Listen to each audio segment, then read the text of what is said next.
Riders of Justice have some of the lamest box art ever. Nobody is ever on motorcycles, and it presents a movie that is not what Riders of Justice is.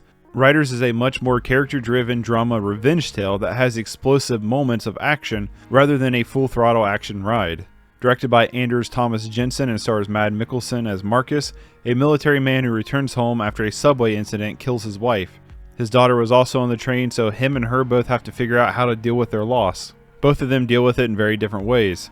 His daughter, played by Andrea Gadeberg, if I'm pronouncing that wrong I apologize, is trying to process the events leading up to the accident and trying to understand how those events led to the accident, while Markus is emotionally void and burying his feelings, making him cold, distant, and hot-tempered.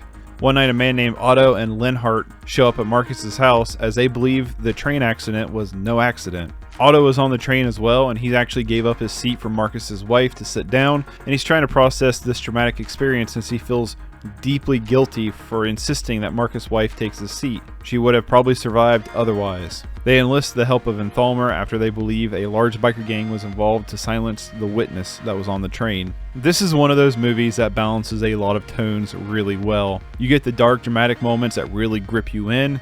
There's scenes in this film that I will always remember because of the amazing performances that this cast gives. And while the comedy moments are few and far between, they land as genuinely funny without being corny. And finally, the heart-pounding action set pieces are thrilling, pack a punch, and very satisfying. My biggest issue really comes down to mainly the sound effects. I can't tell if it was a compression issue or just bad sound design, but there's a few moments where it's pretty distracting. Otherwise, it's a pretty outstanding film. Honestly, the performances here are some of the best I've seen for a 2021 film and is the real driving force of the film.